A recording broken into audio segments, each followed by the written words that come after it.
नमः शिवाय से जप करना है, क्योंकि गुरु की याद करना है।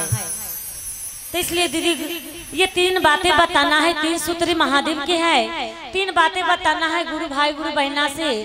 हट जाइए, बाजार जाइए, कहीं भी जाइए दीदी, अपना गुरु के 3 सूत्र के बातें जरूर बताइए, क्योंकि संसार में सभी भक्तन हर जगह पर महादेव की चर्चा करते हैं। क्योंकि आप लोग भी आए हैं ये चर्चा में, आप लोग ताली लगाइएगा दीदी, भगवान प्रसन्न होते हैं ताली लगाने से, महादेव प्रसन्न होते हैं। क्योंकि भक्ति तो अपना मन में किया जाता है, अपना तन से किया जाता है। क्योंकि ताली अपना प्रेम से लगाइए दीदी, जो साथ में दीदी कुछ नहीं जाएगा, लेकिन ताली लगाइएगा, भक्ति कीजिएगा, वही साथ में आपको जाएगा। इसलिए ताली जरूर लगाइएगा। तो गुरु से कहते हैं, एक गुरु बहना गुरु से कहते हैं अपना कि महादेव की शरण में आए हैं तो गुरु दयालु है, वो अपना मन से दीदी जो मांगे हैं महादेव जरूर उनको दिए हुए हैं। क्योंकि ये भैया आज इनको भैया के सत्यनारायण भगवान की पूजा किए हैं, शाम के बर्थडे है लड़का को, तो ये भैया कितना खुशी है जो पहले अपना महादेव की चर्चा करा रहे हैं। क्यों? महादेव से इनको दरवाजे पर आए हुए हैं। तो कहते हैं जो गुरु के चरण ऐसा है, जो गुरु के चरण में दीदी आइएगा तो गुरु दयालु है, इनकी चरण छोड़ करके जाने का मन नहीं करता है। क्योंकि देवघर हम लोग दीदी 25-24 तारीख के हम लोग देवघर गए, तो देखिए जो वो गुरु बहिना सुल्तानगंज से देवघर के रास्ते से पहुंच गए, लेकिन जब देवघर के रास्ते में गए तो उनको जोड़ुआ लड़का था। वो अपना महादेव से माने कि हे महादेव हमको मन की इच्छा पूरा कर दीजिए, तो आपको दरबार में हम अपना संतान के लेकर के आएंगे, आप को जल चढ़ाएंगे उनके हाथ से। तो जब वो देवघर गए जल चढ़ाने, तो शिव गंगा में जब डुबकी लगाने गए बाबा बैजूनाथ के जल चढ़ाने के लिए, तो उनको 2 लड़का था जोड़ुआ, दोनों लड़का उस शिव गंगा में डूब गए, शिव गंगा में डूब गए। हम लोग के नजर के सामने दीदी सारा वहाँ के बम था, तो सारा अदरस में पड़ गए कि ये कैसे हो गया लीला। लेकिन उनको दाया भोलेनाथ के जो अपना महादेव से हम बचा लिए। उनको माँ जो है ये झुलपी पकड़ करके और बच्चे के बाहर निकाले और रोने लगे, महादेव से कहे हे महादेव हमको ये परीक्षा लिए हैं, लेकिन परीक्षा में वो पास हो गए। जाकर के बाबा के जल चढ़ाए तो वहां से गुरु बहना आए। तो भगवान के ध्यान लगाइएगा दीदी, तो मन की इच्छा भगवान जरूर पूरा करेंगे। जानते हैं बाबा भोलेनाथ तो तीनों त्रिलोक के मालिक है, देवों में देव महादेव है, जगत के गुरु है, जगत के मालिक है। तो गुरु बहना कहते हैं अपना भोलेनाथ से क्या कहते हैं, आहे आँखिया में बसल रही गुरु की सूरतिया, आहे बहिना चर्चा करम दीना रतिया, हे बहिना। क्योंकि महादेव की रात दिन चर्चा करते थे और अपना मन में बसा लिए। और गुरु से कहते हैं, गुरु बहिना क्या कहते हैं, आहे आँखिया में बसल रही गुरु की सूरतिया, हे बहिना, हाँ हाँ हे बहिना, तो चर्चा करम दीना रतिया, हे बहिना, चर्चा करम दीना रतिया, हे बहिना, आँखिया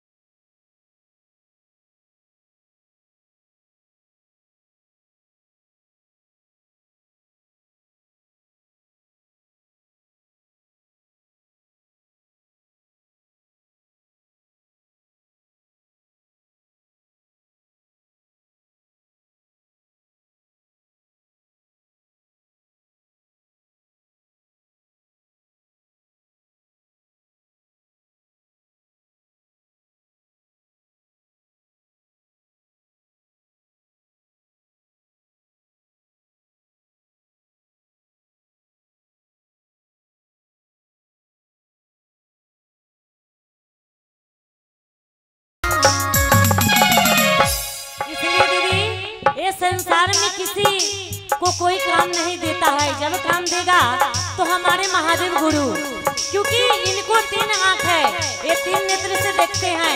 क्योंकि अभी सुल्तानगंज में दीदी ठंडी मौसम है और यहाँ देखिए महादेव की कृपा, इतना गर्मी इतना धूप है, जो लोग धूप से गर्मी से बेचैन है। इसलिए कहते हैं जो महादेव देवों में देव महादेव है।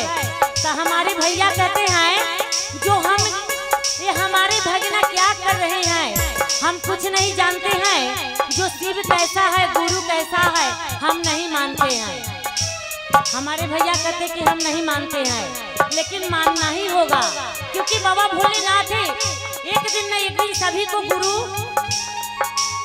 शिष्या और शिव बनाएंगे। तो क्या कहते हैं, आही चर्चा करी जाए हम दूरे दूरे गाँव में,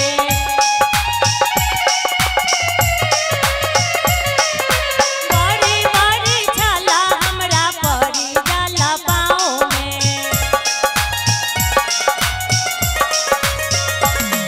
आही चर्चा करी जाए हम दूरे दूरे गाँव में, बड़ी बड़ी छाला हमरा पड़ी जाला पाँव में।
जो महादेव ये सारा संसार की विधाता है, भाग विधाता है, क्योंकि इनके बिना एक पत्ता नहीं हिलता है दीदी। महादेव जो चाहते हैं वही होता है, क्योंकि ये दयालु गुरु है। तो क्या कहते हैं, चर्चा कोरी जाए हम दूरी दूरी गाँव में, बड़ी बड़ी छाला हमरा पड़ी जाला पाँव में। पंगजा में मिली जाल संगरी संगतिया हे बहिना, क्योंकि घर रहेगा तो संगाती कोई नहीं है दीदी। लेकिन हमारे भोलेनाथ के चर्चा में इतना दीदी बैठी हुई है, तो ये शिव के शिष्या बनल है दीदी, तो ये गुरु बहिना के संगाती है। तो क्या कहते हैं, चर्चा में मिली जाले संगरी संगतिया हे बहिना, चर्चा में मिली जाले संगरी संगतिया हे बहिना। तो चर्चा करम दिन रतिया हे बहिना, चर्चा करम दिन रतिया हे बहिना।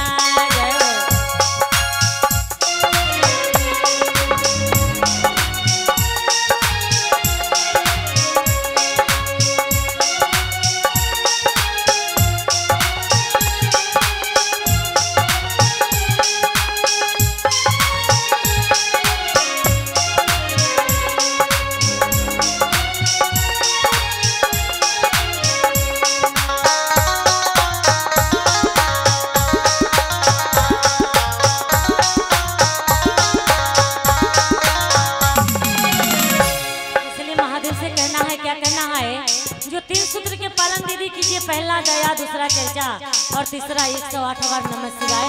नमः शिवाय से जप करना, ये 3 सूत्री महादेव के संसार में गुरु भाई गुरु बहना से कहना है। तो क्या कहना है, पहिला में दया मांगम दूसरा में चर्चा,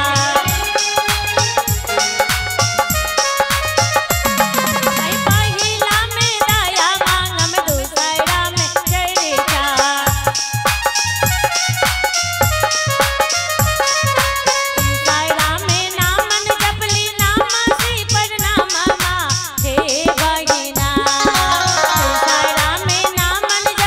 नाम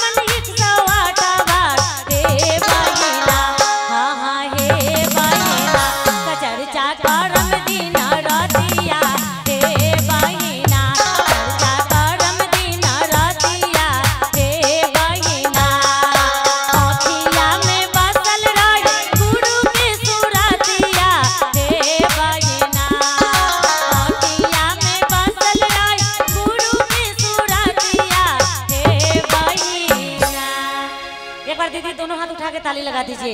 प्रेम से बोलिए बाबा भोलेनाथ की, बैजूनाथ की, शंभुनाथ की। और क्या कहना है गुरु से, ताली के साथ दीदी गाइएगा। तो चर्चा करम दिन रतिया हे बहिना, चर्चा करम दिन रतिया हे